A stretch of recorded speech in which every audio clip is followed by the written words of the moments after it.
What's up, guys? Welcome back to the channel. I'm kind of gonna do a vlog style and take you guys with me throughout my day. Right now I'm finna run to a couple of stores and then run the fish gallery. What we do here is go back.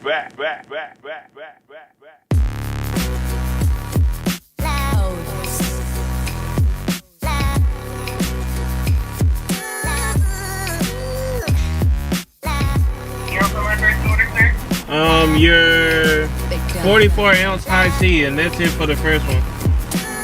And oh yeah, before we jump into this video, make sure you hit the subscribe button. And if you haven't, go follow me on Instagram for behind the scenes and exclusive content. I be active all day over there, so go check me out over there. Alright, so now, as you can see, the water is still kind of dark. I'm gonna do another water change on this tank from the wood. And I've kind of stirred up my topsoil, so that's why you see like dark on the bottom. There go that same bottle like I told you in that other one. I got something coming up with this bottle, so stay tuned for that. But I put a couple of clay pots in here to kind of give them little hiding places. And this bucket filter is still holding up. You can see it's still doing this thing in the inside. So yeah. I'm gonna clean this up, get all this sand that I spilled, and I'm finna start doing a water change on this tank while we're doing something else. And here is that light that I told you I just did, very bright, and you can see it covers up the top of this tank and lights it up pretty good. Let me cut this light off. But yeah, that is that tank. So now these fish that are in here, I'm gonna move them over to the 20-gallon long over there. And then after we finish that, these fish that are in here, these sailfin fish, are going into this tank right here so I can get them to start to breed and everything like that. But all of these guys are going here because these guys are real competitive. As you can see, as soon as I put my finger up, they like to eat all the food from every other fish, so that's why they going in this tank by themselves.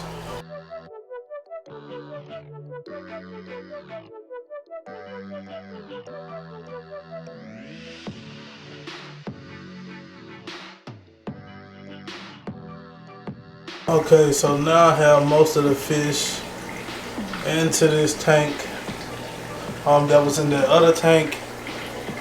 See, there go the iller. It was one fish that I couldn't get though, and that was that platy, that orange one. It was sitting here. It went somewhere to hide.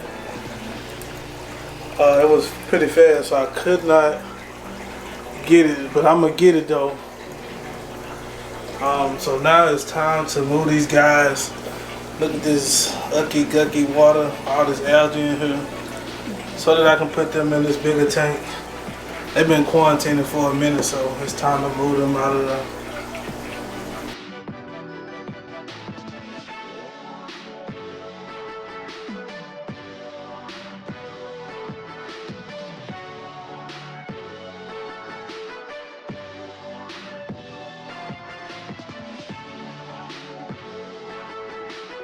So I've moved these guys out of this tank right here. And now they're in here. I'm pretty sure they'll enjoy this tank better. It's taller. And maybe I can get some breeding out of these guys. I got 1 male and 3 females in here. I've had some sailfins in the past, but I don't think they did too great whenever I was trying to do them. So now I'm starting all over with these guys. So the 100-gallon is still draining. I'm gonna do about a 50% water change in here, just to get some of that brownness out of it. But yeah, I'm still waiting on this. So while I'm waiting on this, I can show you guys some other things that I need to do. That's why I keep all my supplies at. And this right here is my handy dandy brine shrimp bubbler maker, however you want to call it. So I want to take some of these brine shrimp And I have a little thing of eggs right here that I'm going to start me some brine shrimp for these babies that I have. So yeah, I'm gonna swap over to that. So like I said, I'm about to do my brine shrimp, and the things that you need is I got a little bubbler right here that you would need, and like I said, I got my container right here that I got at my local fish store, and you just connect the hose to right here at the bottom. I don't know if you guys can see that right there, and you put it through here, and it will sit like this, like flush, because it has that little bitty groove right there for the air pump to do. And I gotta find another hose because that is not long enough. Okay, so I got my hose. And also you want to make sure you have on deck, because if that water goes back into the pump, it can cause an electrical problem, or it can cause the thing to have a power outage, even catch the house on the fire, the worst case scenario. So always make sure you have one of these. I think they be like from $1 to like something cents or something like that at Petco, or you know, your local fish store, wherever you at. So like I said, you put this on, put it on the bottom, and then there you go. Then what you're gonna do is add the water. I have my water in this aquatic King's cup. So now you can see it bubbling. Another thing is too, you always want to have the water at like 90 degrees or something like that. That's what I put my water at, 90 degrees, because these brine shrimp like to hatch in that warm temperature. So you want to have the water warm, not scalding hot, but I like to put it at 90 degrees. And you see right here, this is nothing but a 2-liter bottle that I cut the end off, and I just needed this plate, and that's the line hooked up to go to make the bubbles. You always want to keep the bubbles consistently going on this tank. On this brine shrimp deal. And there's my pump that I got running to this brine shrimp container. And so now another thing you gotta do is add salt to this. You want to have this aquarium salt right here. I forgot how much I paid for this, but it was very inexpensive. And you want to have this on deck. I normally keep some of this anyways, because you know, in case like a fish gets sick or anything, you know, I can kind of kick the pH up in the water, so that the fish will, you know, in case I had to create like a small hospital or anything for a fish, or you know, they have some kind of sickness or something, and I need to boost the pH up in the water. So I always have this on deck, and I normally kick a couple of teaspoons of salt in there.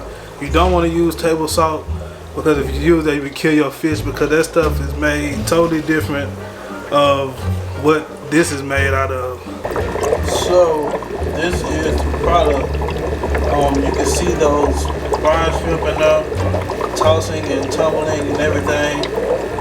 So I normally have a gauge on here where I can kick it up on how much, you know, how hard I want the bubbles to go, but this pump is very small, so I think this is just fine. And tomorrow, check back in tomorrow video and see what we hatched, and I will give you guys the details on how to properly get them into the tanks. Still not done filling this up yet. I know I shouldn't have went with white Devals, because it makes the tank look messy. And I got these little clips that I need to get out of here.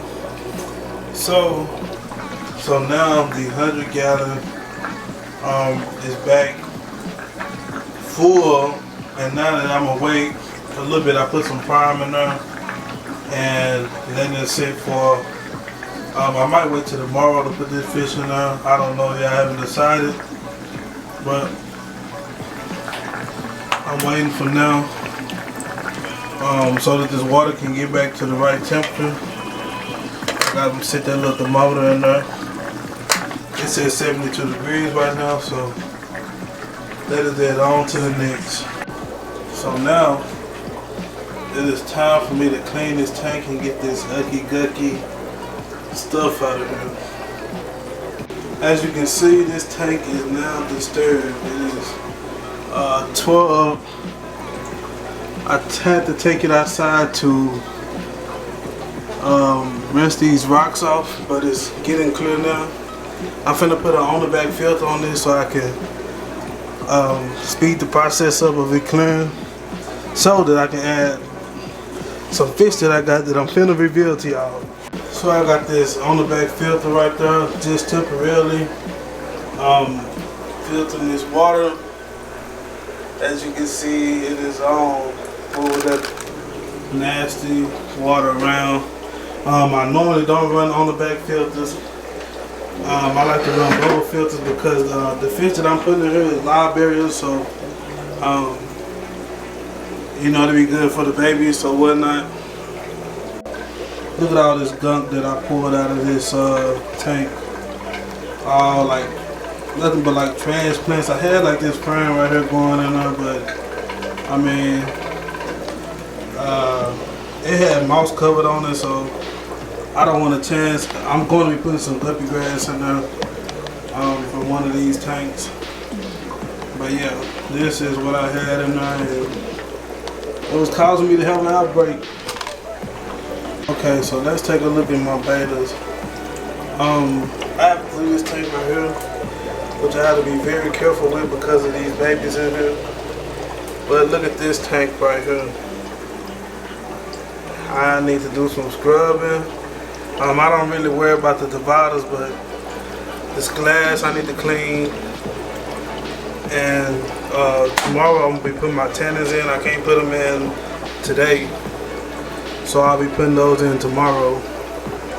So now that I have cleaned the beta tanks, it's time to add the water. And then once I add the water to both of my beta tanks, I'm gonna get started on these tanks because they're really green, and I can't forget about the baby ones. So once I finish these, I will come back to and introduce you to my new fish that will be going into that tank that I just cleared out. It'll be ready later on tonight, so